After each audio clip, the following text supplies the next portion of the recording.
વડોદરામાં માત્ર 1 ઇંચ ધોધમાર વરસાદથી હાલ ઠેર ઠેર ખાડાઓ જોવા મળી રહ્યા છે। અનેક જગ્યાએ રસ્તાઓ ધોવાઈ ચૂક્યા છે તો કેટલાક વિસ્તારોમાં લોકો ભૂવાઓથી પરેશાન બન્યા છે।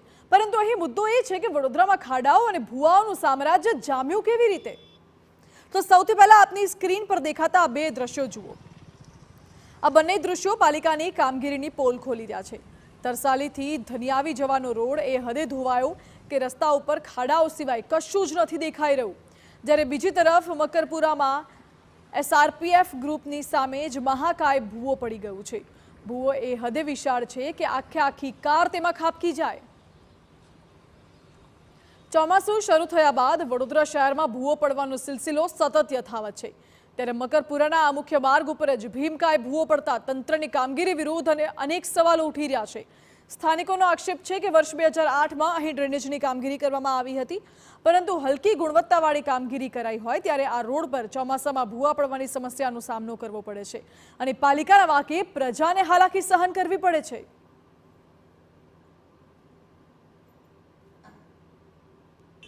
આવા મેઇન રોડ ઉપર મહાકાય ભૂવો પડવો એટલે ખૂબ મોટો એક પ્રશ્નાર્થ ચિહ્ન છે કોર્પોરેશનની ઉપર કે આ ભૂવો પડ્યો કેવી રીતે? શું તમારી પ્રી મોન્સૂનની કામગીરી બરાબર થઈ નહોતી? અને આ જે ભૂવો પડ્યો છે, આ તો મેં તો કહું છું કે આ ભ્રષ્ટાચારનો મહાકાય ભૂવો છે, જેનામાં બધા કોન્ટ્રાક્ટરો હોય કે કમિશનર હોય કે આની અંદર એમના ચૂંટાયેલા પાકના કોર્પોરેટરો હોય, આ બધાનો મિલીભગતના મોટો મહાકાય ભૂવો છે અને કોર્પોરેશને તો આને સેલ્ફી પોઈન્ટ જાહેર કરવો જોઈએ। ભારતીય જનતા પાર્ટીના દરેક કાઉન્સિલર આવો કંઈક મેસેજ આવે એટલે સ્થળ પર પહેલાં પહોંચે છે। અધિકારી, કોન્ટ્રાક્ટર, ઇજારદાર ને બધા સાથે લઈને આવ્યા છે। મુખ્ય ડ્રેનેજની પ્રેશર લાઇન છે, એમાં ભંગાણ સર્જાયું છે। અત્યારે એને કામગીરી અમે અડધો કલાકની અંદર ચાલુ બી કરી દઈશું, જેથી કરીને કોઈ બીજું આર્થિક નુકસાન ના થાય એની બી કાળજી લઈએ છીએ। અહીં દંડકશ્રી કાળજી રાખવાની વાત કરી રહ્યા છે, પરંતુ તે તો પહેલા જ રાખવી જોઈતી હતી અને જો પહેલા કાળજી રખાઈ હોત તો તરસાલીથી ધનિયાવી જતા રોડની પણ આવી ભયજનક હાલત ન હોત। રોડ પર એ હદે ખાડાઓનું સામ્રાજ્ય છે કે વાહનો જાણે નાચતા નાચતા નીકળતા હોય તેવું લાગે છે। આ ભયાનક રોડ લોકોની કમર તો તોડી જ રહ્યું છે, પણ સાથે જ અકસ્માતનું જોખમ પણ વધારી રહ્યું છે। પુલથી 1.5 કિલોમીટર સુધી આ રસ્તો એકલા ખાડા ટેકરા, કેટલા રોજ એક્સિડન્ટો થતા હોય, લોકો પડી જતા હોય। પરમ દિવસે એક લેડીઝ પડી ગયા હતા, એમને વાગ્યું હતું હાથમાં, એ બચારા કેટલા કકરતા હતા। અમારી કેવી હાલત થાય? અરે અમારે તો બહુ જ તકલીફ પડે છે।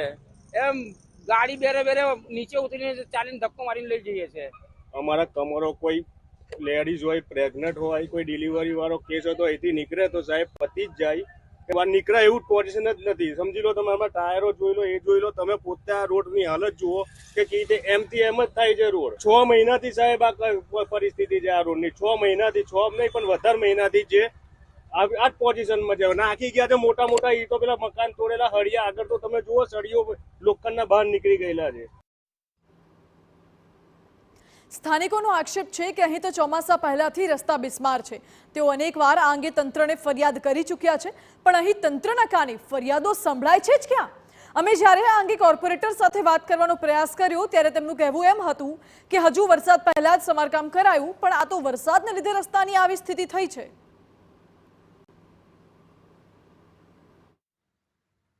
ખાડા રિપેર કર્યા, ગત દિવસોની અંદર 14 થી 18 ઇંચ જેવો વરસાદ એક જ દિવસની અંદર થઈ ગયો, ખૂબ ખરાબ રસ્તો પાછો થઈ ગયો છે। ત્યાર પછી અમે ફરી પણ એક વખત તેને રિપેર કરવાની કોશિશ કરી, ફરી પાછો વરસાદની શરૂઆત થઈ ગઈ છે।